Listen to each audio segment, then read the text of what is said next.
ভালোবেসে বিবাহ করলে অধিকাংশ সংসার টিকে না। কারণ কি আমার প্রিয় ভাই ও বন্ধুরা, এই পৃথিবীর মধ্যে আমরা অনেক দেখেছি ছেলেমেয়েরা বাড়ি থেকে বের হয়ে গিয়েছে, দুজন দুজনের জন্য জীবন দিতে রাজি। ওকে ছাড়া আমি বাঁচবো না, ওকে ছাড়া আমি মরে যাব, কোনো অবস্থাতেই হবে না। পরিবারের কথা শোনে নাই, আত্মীয় স্বজনের কথা শোনে নাই, মুরব্বীদের কথা না শুনে দুজনে পালিয়ে গিয়েছে, ঢাকার শহরে চলে গিয়েছে, অন্য জায়গায় গ্রামে চলে গিয়েছে। সেখান থেকে কিসের জন্য?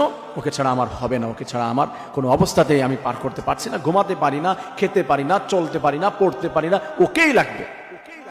হাজার জায়গায় দেখা গিয়েছে ভালোবেসে বিয়ে করে এই সংসার টিকছে না।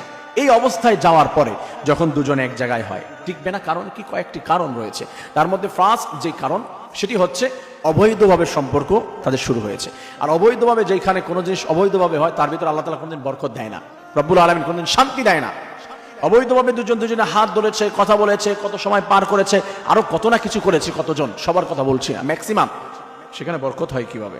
শান্তি হয় কিভাবে?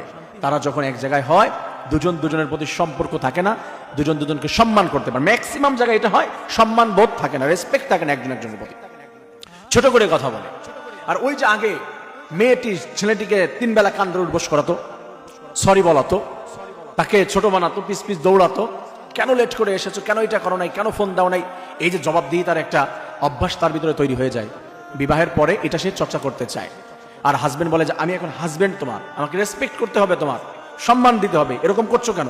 বলে তোমাকে আমি এবার কিসের সম্মান দেবো? তুমি সে না, তুমি সেই মন্টু না লালটু, আমি তোমাকে চিনি না। আমার সাথে তো ভাব নিচ্ছ কিসের জন্য? তো ভাব বেড়ে গিয়েছে কিসের জন্য? আমাকে তুমি এত প্রেশার দিচ্ছ কিসের জন্য?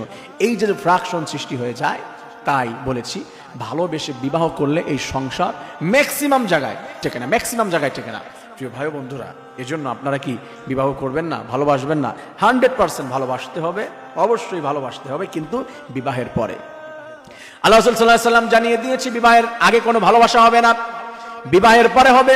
বিবাহের আগে একটা ছেলে একটা মেয়ে যত কথা বলে, যত সময় পার করে, আল্লাহ তাদের আমলনামায় সেকেন্ডে সেকেন্ডে জিনা করার অপরাধ দিয়ে দেয়।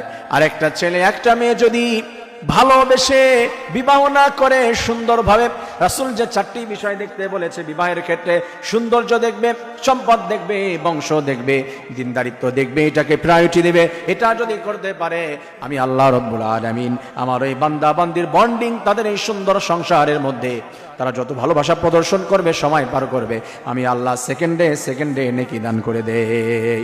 আমার প্রিয় ভাই বন্ধুরা, এজন্য বলছি, ভালোবাসা যদি কারো সম্পর্ক থাকে, ব্রেক অফ করে দিতে হবে, তওবা করতে হবে, সরে আসতে হবে।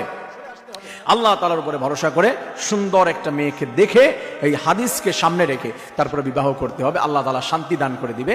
বলছি, ভালোবাসার সংসার কোনোদিন টেকে না, ম্যাক্সিমাম জায়গায় সেটাই হয়। আল্লাহ তাআলা এই সমস্ত অবৈধ সম্পর্ক থেকে আমাদের প্রত্যেকটি ভাই বোনকে আল্লাহ তাআলা মুক্ত থাকার তৌফিক দান করুন, আমিন।